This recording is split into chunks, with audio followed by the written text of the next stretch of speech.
Welcome back to the Sooner Pocket Podcast. Sam Knight here with Chris. Got a good show for you tonight on this Friday evening, the night before the Sooners are set to take on the Cougars of Houston at 6:45 p.m. Central Standard Time here in Norman. Sooners rolled Temple. Got a lot to look forward to going into the week against Houston. Some good potential games this week. Couple teams that are on upset alert, and Florida State has collapsed. Where do we go from here with that? So starting with the obvious, I think the Sooner fan base as a whole is pretty happy with the victory over Temple. Some little glimmers of things that really need to be fixed on offense, specifically with the offensive line and the run game.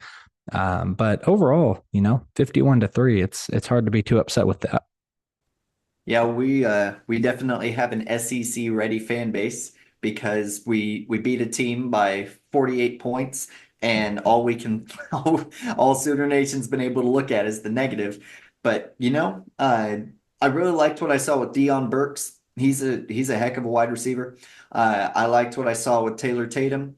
Jackson Arnold, he worked through his progressions well. I know that they said that they had a condensed playbook, and I would have liked to see a little bit more, but he looked a lot more ready, I should say, than he did against Arizona. It's just that offensive line. I didn't like seeing Jackson Arnold get sacked 3 times against Temple. Because if that's going to happen against Temple, what the heck is going to happen against Alabama? And they were a little bit inconsistent with the rushing attack too. The offensive line was they'd either open up a gaping hole where our guys could run for 30 yards, or they'd get stuffed at the line of scrimmage because there was no blocking. So a little inconsistency there, which was frustrating. But especially that defense, they played so well. 6 sacks, whereas last year against Arkansas State in the season opener, we only got 1. Forcing 6 turnovers, 4 fumble recoveries, of course, one of them on special teams, 2 interceptions. That's a heck of a performance by that Oklahoma defense. Calling a mean game against the ground, against the run, putting pressure on the quarterback. Couldn't have really asked for much more. No, from the defensive side of the ball, I mean, they wreaked havoc. I think when you look ahead to this coming week, tomorrow, I say this coming week, but tomorrow, when you look at Houston, this is a team that played UNLV at Houston in the first week of the season, lost by 20 points. They managed to put up 1 lowly touchdown. Pretty embarrassing, I think, for Houston. And that defensive line of theirs gave up 4 yards a carry, just over 4 yards a carry to UNLV. Their offensive line was not able to do anything. Their quarterback got sacked 6 times last week. Only measured up 38 rushing yards on the day. The offense did. So I think there's a lot of room for our defense to continue its upward trajectory in terms of the pressure that we get on the quarterback. And I think we've also got chances on our offensive line to, really be able to bully the Houston defense a little bit. It's my understanding Coach Biedenbow, he's putting in some healthier guys this week. Sounds like we're going to have a better rotation. I think this will be the point where we see what we're in for the rest of the season, because we're supposedly going to have a healthy offensive line, a healthy-ish offensive line this week. And the way Houston looked against UNLV, if we can't run on that and we can't protect Jackson Arnold on that, we're probably going to be in for a long year on the offensive line. Most definitely. We watching the highlights of that Houston UNLV game, they got dominated. They got dominated. Now, something interesting to note about the depth chart for this week. I liked seeing how we put out a week 2 depth chart instead of just ending it after 1 week. Last week, the center who replaced Brinson Hickman, Gary and Hatchett, he's no longer our backup center. There was a lot of pass blocking struggles with him. There were a lot of blocking struggles in general with him. He is now the backup right guard. The new backup center, just in case Branson Hickman isn't ready to go or just in case he gets hurt again, is Joshua Bates, who this is his, I want to say, second year. Yeah, it's his second year in Bill Bedenbaugh's offensive line. So he's going to have a little bit more experience as to what Bill Bedenbaugh's looking for and for what Brent Venables is looking for. So that'll definitely be interesting. And you know that Houston offense, I mean, they only crossed the 50 once in the first half. And that defense, they were nice enough against the pass, but against the run, I mean, there were four different runners for UNLV who averaged over 4 yards a carry. If you're allowing one running back to do that, that's not ideal. Four different people, that is really not good. So there's not much in the line of excuses for our offensive line to not have a significantly better showing this week than they did last week. Yeah. Yeah, I'm with you. And if anything, the position that I think is most at risk this week to get shown up a little bit depth wise is the wide receiver room with Joel Farouk out, Andrell Anthony. Remind me, is Andrell Anthony, is he out or is he just not at 100%? He's not at 100%. He only played 8 snaps last week. Okay. And I mean, he's Yeah. recovering from a torn ACL against Texas. So it's still taking some time. Yeah. That's a hard one for somebody to come back from. I mean, I'd be bedridden for a year on a torn ACL. Wouldn't be fun. But depth is getting tested a little bit there and on the offensive line. But I think this week is really going to test our wide receivers' ability to get in there. We'll see who can show up and show out for the big play. We got JJ Hester going in there. Got a few other guys that I think are going to get their shot probably in the second half. So we'll see. We'll see. But I think that's definitely what we're looking at there. I know Jackson Arnold, I think you were talking to me about this earlier. Jackson Arnold had talked on the Feinbaum show this week about OU potentially opening up the playbook a little bit, going away from some of the vanilla ice cream that we were putting out last week, as Venables might have wanted to put it. Yeah, he mentioned that they're definitely going to open it up a lot more. Well, hopefully a lot more. He said they'll be opening it up more. So, and I saw some various people on Twitter this past week just kind of go into some analysis over our third down play calling and just some of our play calling in general. And when you look back at it, while it was frustrating not converting a third down until our last offensive play of the game, we were calling the same play on third down every time. Like every time we got into third and long, it was basically just some streaks with Brennan Thompson doing a short cross. We threw it to Brennan Thompson each time. When you're calling the same play every time, even a team like Temple is going to figure that one out. And so we'll probably see them more airing it out down the field. I can't imagine on first down we won't be doing conservative play calling. We found ourselves in second and third and long way too much last week, and that's something that contributed to us not being able to convert on third down. So if we can find ourselves more in third and 3 to 5 as opposed to third and 8 to 10, that would certainly be better. But I imagine we'll see more routes being run than just either streak or cross because that's all we were running. And so I'm looking forward to see how Jackson Arnold does against former Big 12 teammate for 1 year. We were in the Big 12 with Houston last year, but that was it. So looking forward to see how he does. Yeah. The eternal debate, I think, for some OU fans. Do we root for Texas in favor of conference success, or do we root for whoever they're playing to wallop the snot out of them? I know my answer, go Michigan this week. Michigan all the way. Not sure what their chances are up there. Go blue, I guess. Christopher, what's going to happen in that ball game? Is Michigan going to be able to take care of business at home against the defending co-playoff participant, or does Texas go in there and cover the now 7-point spread? I think it is. Here's the thing. So Michigan didn't look great last week. Texas looked pretty good. Michigan didn't look great.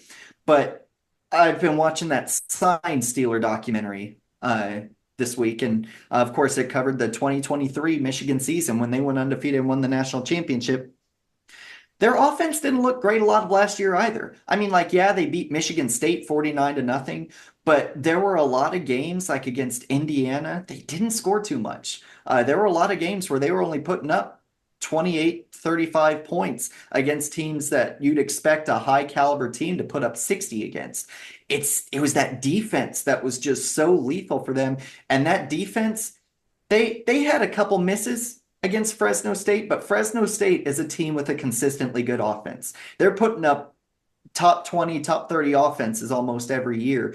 And Michigan State, Michigan, I mean, they have a mean defense. They've got the best cornerback in the country with Will Johnson. They've got one of the best defensive linemen in the country with Mason Graham.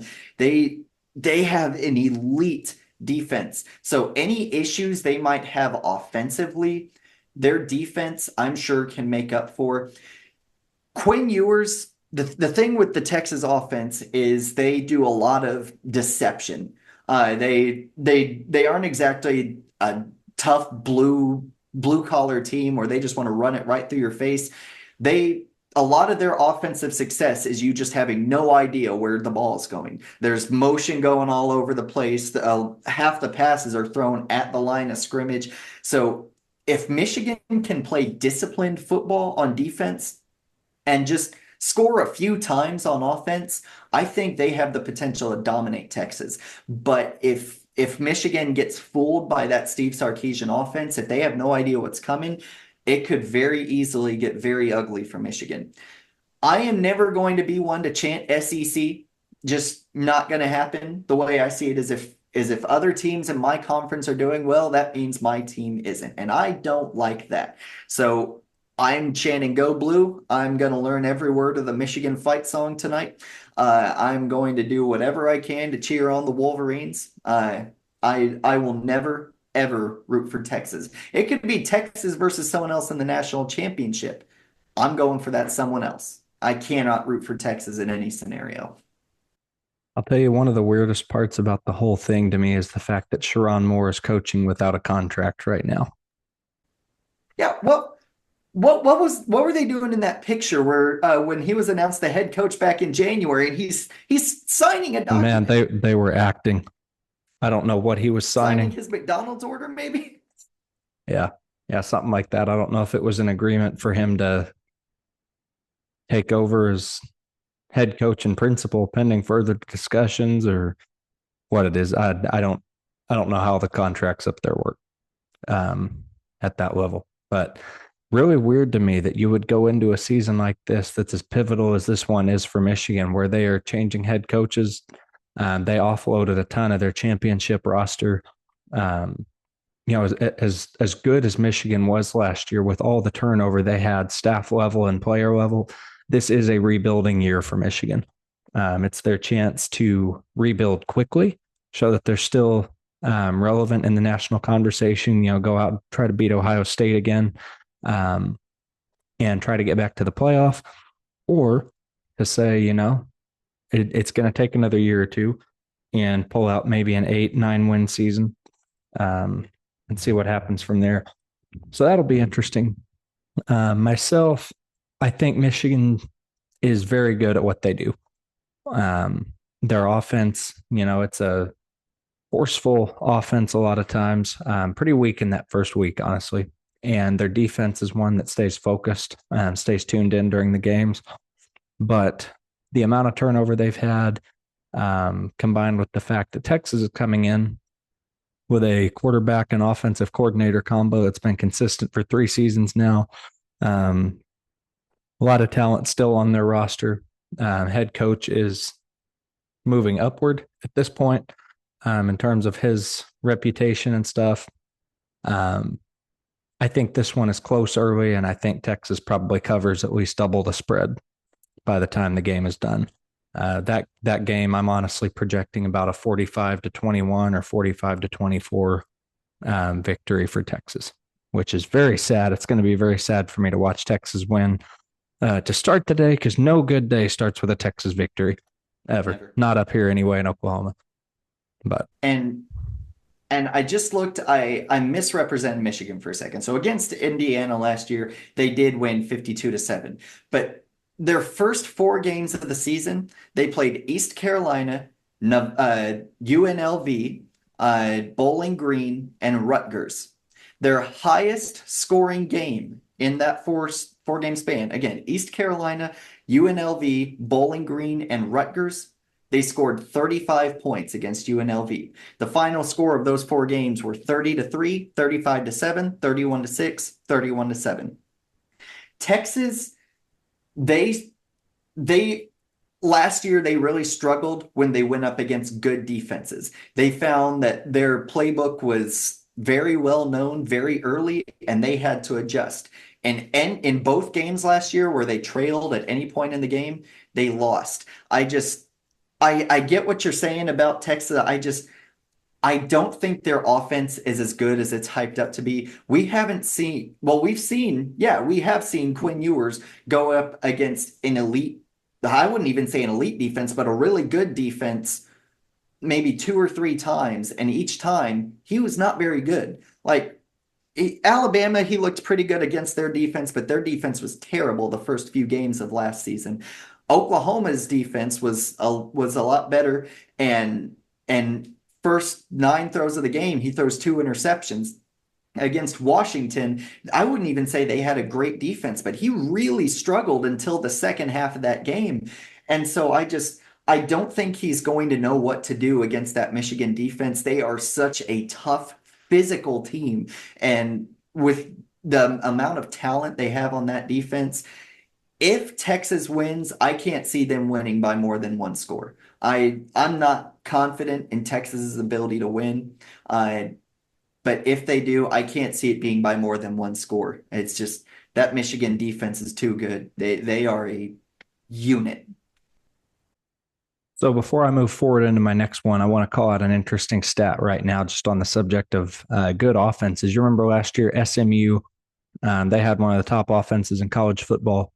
They are right now in the fourth quarter against BYU. They're on their fourth possession that starts in BYU territory, and they've scored 3 points on those drives tonight total. On the first three times they started in BYU territory, all those three times combined, they've scored 3 points.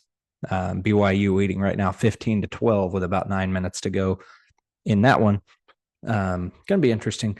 So it sounds like you've got Texas on upset alert. Michigan possibly losing. Michigan possibly winning, excuse me. The team I've got on upset alert is 16.5 point favorite Clemson against Appalachian State. App State, ever since beating Michigan back in 07, 08, whichever one of those years it was, they've hung around, they've promoted, they've done well enough. Remember last year, I think it was, they took North Carolina right down to the wire. They somehow find a way to stick around against, middle of the road teams. And that's what Clemson is right now, for better or worse for Clemson. They are a middle of the road team, little to no offensive imagination. Their defense is all right, but it's not what it was under Venables. Clemson's the one I've got on upset alert this week. I've got App State probably pulling that out by 3 to 7 points, somewhere in there, so about a score.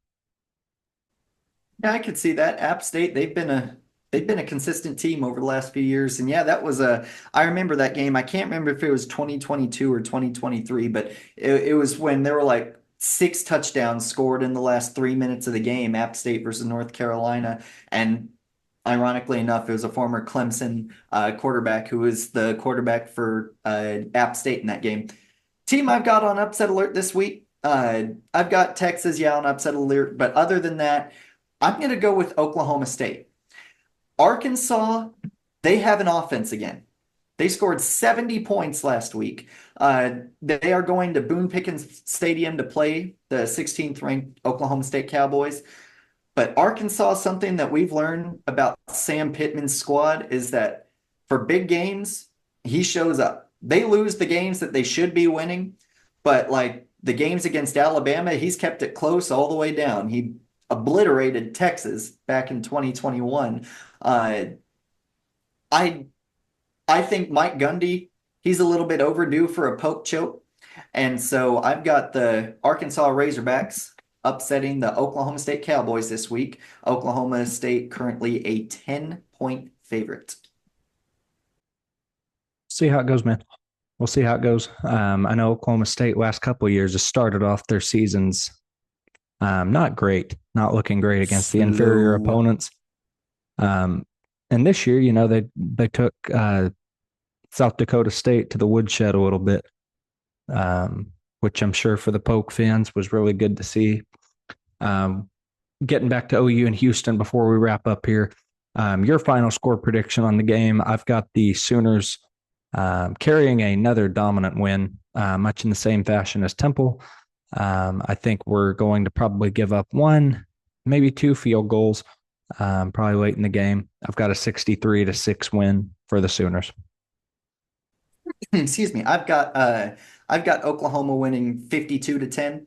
I think Houston will find a way to take advantage of us at least once or twice. Don't forget Donovan Smith, the Houston quarterback. He is the one who last season against West Virginia completed 16 of his last 16 passes, including a Hail Mary that won them the game. I think there will be like 1 or 2 drives where we just suddenly can't stop him for whatever reason, and they'll find the end zone on one of them, field goal on the other. But I've got us winning 52-10. I think our defense is really going to carry us a lot of the way. I think they're really going to shut down Houston and force a couple turnovers. So that'll be good to see. One other thing that I'm interested to see is if Brent Venables keeps the pattern going from last week. Zach Alley, of course, calling the entire game on defense for the Oklahoma Sooners last week. Got a lot of pressure in there, forced a lot of turnovers. It was a really good game that Zach Alley called. I'm interested to see if that's a permanent plan of Venables or if that was just give him a test run against a lower opponent. But I guess we'll see. Yeah, we'll see. Zach Alley probably needs to be calling all the plays anyway. He's the defensive coordinator. From what I understand of his defensive coaching philosophy, much in the same vein as Brent Venables. That's one I think Venables should be willing to step back, just take the CEO position and let his defensive coordinator do what he was hired to do. Sooner Pocket Podcast. Make sure to check us out here, www.soonerpocket.com. Lots of great content that goes up there. Game previews courtesy of Chris, and then game recaps at the end of each week, brought to you by both Sam and Chris. Typically I handle the defensive stuff. Chris handles the offensive stuff, but you never know. You'll get good content either way. Boomer Sooner. Let's go Sooners this weekend against the Houston Cougars. Hope for a big win there. And may Michigan beat Texas. Go Blue. Boomer Sooner, everybody. Go Blue, Boomer Sooner.